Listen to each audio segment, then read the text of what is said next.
The wall at Jericho was an impenetrable force to any army that was trying to overtake the city. Before even dealing with the wall, the attacking troops would have to navigate their way across a 27-foot wide, 9-foot deep pit that lined the outer edges of the city. Then there was the wall itself, a 17-foot high, 5-foot thick, pure mass of solid stone. If the attacking army managed to get this far without being shot down by archers, all that was left was to defeat the well-trained Canaanite army that was waiting within. This was the reality for a young leader named Joshua and his ragtag Israelite army. These Israelites, who had seen an entire generation live and die while wandering through the desert, were tired, hungry, and facing what seemed like an impossible task, a hopeless situation. Now, I haven't lived very long, but I've lived long enough to know this, that running into walls is a part of life. And the bigger the wall, the more hopeless the situation can seem. The large walls of sickness, loss, divorce, addiction, they pop up all around us and they seem impenetrable.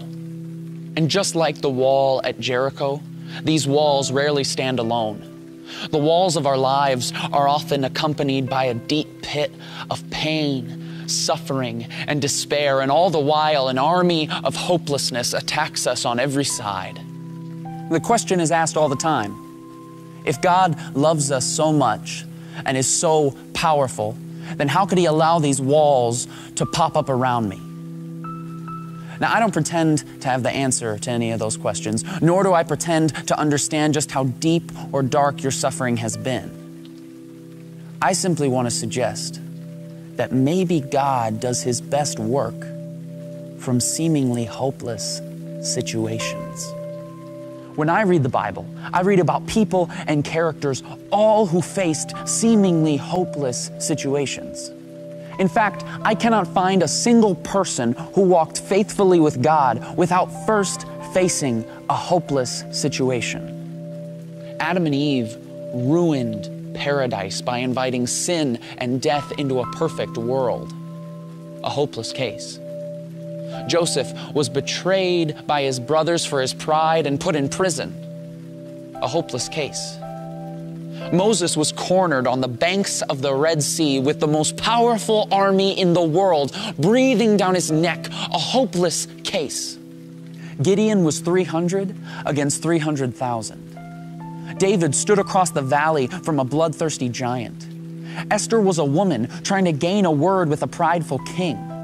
Daniel's roommate was a lion. His friends were thrown in an oven. Jonah sucked at his job and got stuck in a whale. Peter was a coward.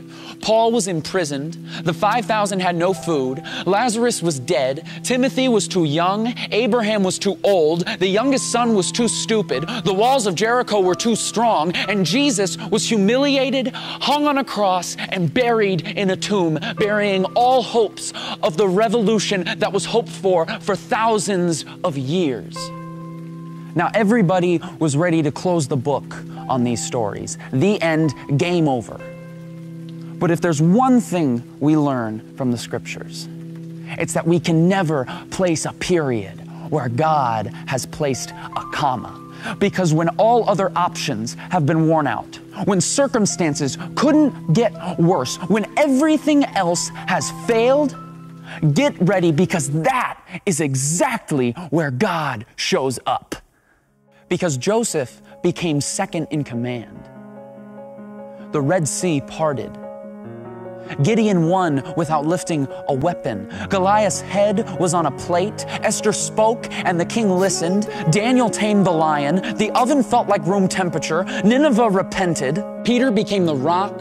Paul rejoiced. 12 basketfuls were left over. Lazarus was just kidding. Timothy built a church. Abraham built a family. The youngest son came home to a party. The walls of Jericho came a-tumbling down. And Jesus Christ pulled off the resurrection, defeating sin and death. And the creation that had been marred so many years ago was now restored for all time. With God, what seems like a hopeless situation is not only possible, it's favorable. Because only God can turn a mess into a message. Only God can turn a trial into a triumph, a test into a testimony, and a victim into a victory. His power is made perfect in weakness. So let us rejoice in our trials and hold unswervingly to the hope we profess, because he who promised is faithful, was faithful, and will always be faithful, no matter how hopeless the situation.